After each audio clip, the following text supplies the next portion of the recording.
Arya clutched her dress tightly. Rudraksha held her hands firmly in both of his. He lifted their joined hands above his head. Even in this slightly messy state, Arya looked even more alluring. Rudraksha gently fixed her hair. "I feel like doing many things, sweetheart," he murmured, "but I have to leave now, right? We'll do everything later." He wiped her lipstick with a tissue and held her hand before stepping away. Soon, both of them got into the car. As the driver started driving, he raised the partition. Rudraksha pulled Arya onto his lap again and wrapped his arms around her. A grand party hall awaited them. The entire place was decorated with a golden theme. Many couples were strolling around while holding hands. In the center stood a tall pyramid made of wine glasses, while soft music played in the background. Everyone present there was wealthy and influential. In one corner stood Arav and Vihan with their companions. These girls weren't their girlfriends, only temporary partners for the night. They changed girls as easily as people change clothes. However, neither of them ever forced themselves on any woman. Their good looks and wealth were more than enough to attract attention. The girl beside Arav handed him a drink and said, "You're so handsome, babe. Let's have some fun tonight." "Sure, sweetheart," Arav replied as he gently kissed her. Vihan rolled his eyes and muttered, "You pervert, can't you at least wait?" The girl beside him looked confused and said in Hindi that she didn't understand what he meant. "Nothing, baby," Vihan replied. Meanwhile, the girl kissing Arav accidentally spilled wine on his coat. Arav immediately pushed her away. "Get out." "Baby, listen." "I said get out." The girl quickly left. Arav took a tissue and began wiping the stain from his coat while calling his driver to bring another one. Vihan said, "Why hasn't Rudraksha arrived yet?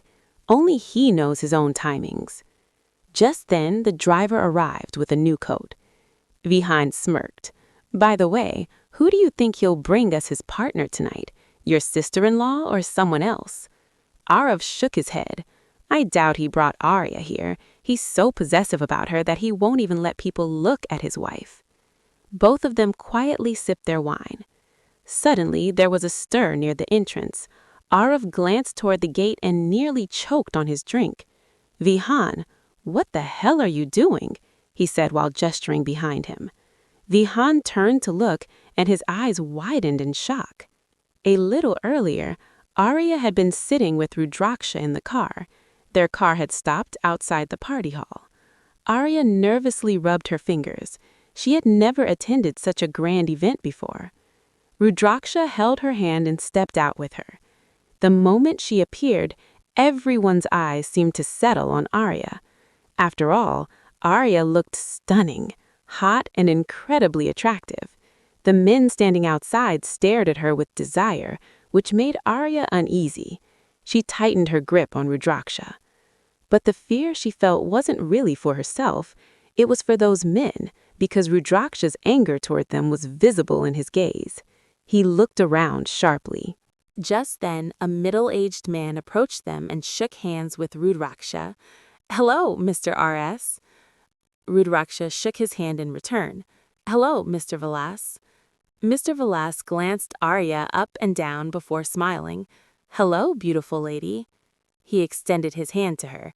Arya was about to shake it when she felt Rudraksha's intense gaze on her. She quickly placed her hands behind her back and greeted him from a distance. "Hello." "Excuse me," Rudraksha said, placing his hand firmly around Arya's waist as he guided her forward. Mr. Vilas's hand remained hanging awkwardly in the air. He clearly disliked being ignored like that. Watching Rudraksha and Arya walk away, he signaled something quietly to his assistant before heading inside. As soon as the couple entered the party, all attention shifted toward them. Arya became the center of every man's gaze because of her striking figure, while many women stared at Rudraksha's handsome face. Arya felt a little nervous under all those eyes. Arav and Vahan stared at them in shock. They had never expected Rudraksha to bring Arya to such a public gathering. Several people stepped forward to greet him, but Rudraksha ignored them and continued walking. Arya silently observed everything around her, forming her own opinions about him. Rudraksha leaned close to her ear and whispered softly, "I'm worse than you imagine, sweetheart." Arav and Vahan approached them. Arya recognized them instantly. "Vihan, oh, my love, you're here," he said playfully. Rudraksha shot him a dangerous look. Vahan immediately stepped back. "Oh, sorry, I forgot. Now you only belong beside your sister-in-law, right? I suppose I'm correct. By the way, we haven't been properly introduced. My name is Vahan."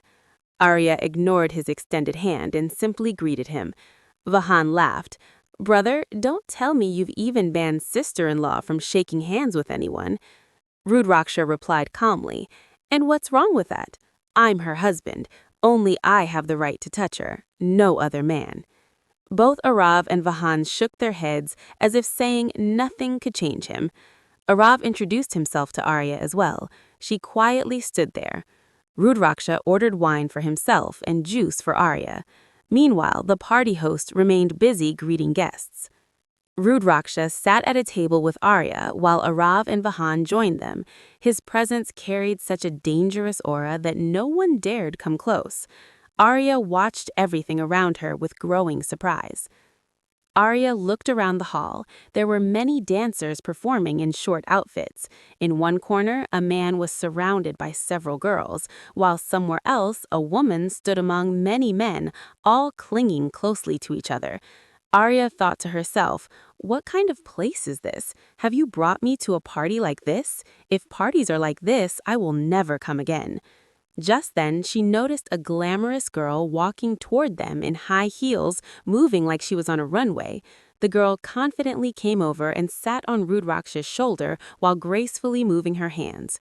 Arya watched her and thought to herself whether the girl had a death wish. At that moment, everyone else in the room seemed to be thinking the same thing as Arya.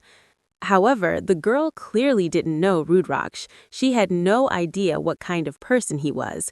Rudraksh looked at her with a cold and dangerous gaze. The girl noticed his expression and instinctively stepped back in fear. But then another thought crossed her mind. If I can get close to RS even once, my life will be set. No matter how dangerous he looked, he was still a powerful and handsome man with a striking presence. Gathering courage, she forced a wide smile onto her face. "Hello, Mr. RS," she said sweetly. "Would you dance with me?" She extended her hand to him. Rudraksha responded with a strange smile. Seeing this, the girl felt delighted, while the others around them watched with surprise. But in the next moment, something happened that everyone had expected except that girl. Rudraksh grabbed her wrist and twisted it violently. A sharp, cracking sound echoed as her wrist snapped. The girl screamed in pain and started shouting at him angrily. Before she could say anything else, a bullet suddenly pierced her chest. She collapsed to the ground like a broken kite. Arya screamed in shock and jumped to her feet, staring at Rudraksha in disbelief. She had never imagined he could do something like this in front of so many people. But everyone else remained calm because they were already familiar with Rudraksha's ruthless nature. The bodyguards quickly dragged the girl's body away and removed it from the party hall. Meanwhile, Rudraksha sat there as if nothing had happened. Arya felt fear rising inside her. Her hands trembled as she picked up a glass of water and tried to drink. When Rudraksha noticed her reaction, he gave a crooked smile. Just then, the party host, Mr. Willian, approached Rudraksha to greet him. However, his eyes were fixed on Arya. Feeling uncomfortable, Arya moved closer to Rudraksha. "So, what did you think about our deal?" Mr. Willian asked. "If you liked it, we can move forward." Mr. Willian smiled. "I liked your proposal very much, RS, and you brought this beautiful lady with you. If you send her to me for one night, then in every upcoming project, you will have us as your partner." Arya was shocked when she heard this. Her grip tightened on Rudraksh's hand. Without showing any emotion, Rudraksh replied, "Okay." Arya, Arav, and Vihan all stared at him in shock. Arya quickly hid behind Rudraksha and clutched his coat. "What are you saying?" she cried. "You can't do this to me. I'm your wife. How can you send me to someone else's bed? Do you even have a heart?" Rudrash looked at her coldly. "Every day you call me a demon and a devil. You label me as heartless and even pray for my death. But now you suddenly remember that I'm your husband?" Arya tightened her hold on his hand, but Rudrash jerked his hand away. Desperate, she looked toward Arav and Vihan for help, but both of them stood there silently, confused. Mr. William smiled and signaled his guards.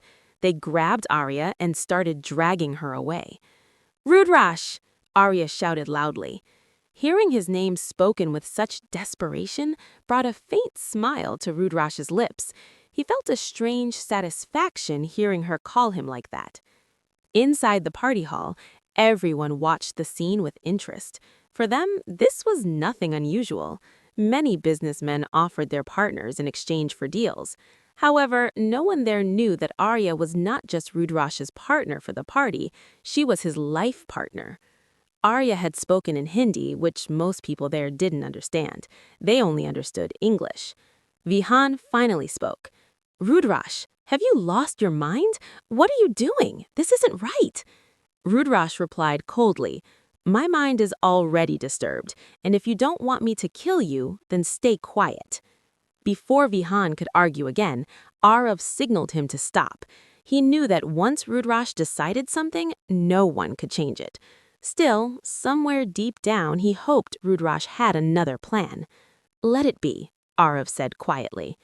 Meanwhile, Mr. William happily said, "Thank you so much, Mr. RS, for this beautiful gift. Let's consider our deal confirmed."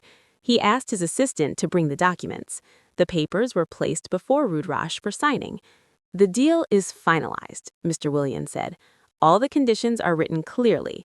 Did you read them? If anyone breaks the contract after signing, they will have to pay 200 crore rupees to the other party. Since this project is very large, the amount involved is also huge." "I've checked everything," Mr. William continued, "and I have no problem with it. After all, working with RS is beneficial for me as well."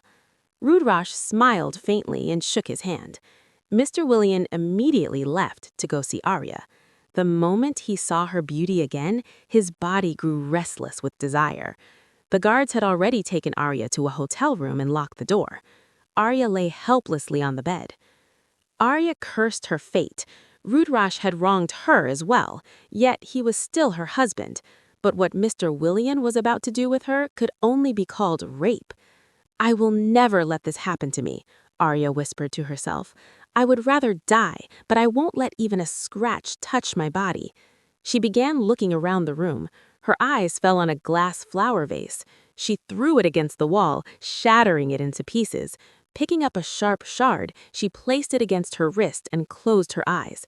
Just before she could cut her wrist, the door suddenly opened and Mr. William walked in. He quickly snatched the piece of glass from her hand and threw it away. "Why are you in such a hurry to die, baby?" he said with a smirk. "Let me enjoy first. There's no fun in being with a dead body." Arya pushed him away. "Don't touch me! Stay away from me!" "How can I not touch you?" he replied with a laugh. "The moment I saw you, I wanted you. Don't worry, I won't throw you away after using you. I might even make you my wife. You're so beautiful anyway. I won't be satisfied with you just once." Arya covered her ears and screamed, "Shut up! Don't talk to me like that. I don't want to be your mistress or your wife." "I can't help it, baby," Mr. William said as he started forcing himself closer. Arya tried to escape, but he pushed her hard against the wall and she fell to the floor. Mr. William loosened his tie and tossed it aside. Then he removed his coat while staring at her. "Why are you throwing tantrums, baby? I want to taste those delicious lips and feel your body." Arya couldn't tolerate his filthy words anymore. When he tried to grab her again, she struggled and pushed him away, but he held her tightly and twisted her arm. Arya screamed in pain. Mr. Williams started laughing loudly, but his laughter suddenly turned into a painful scream.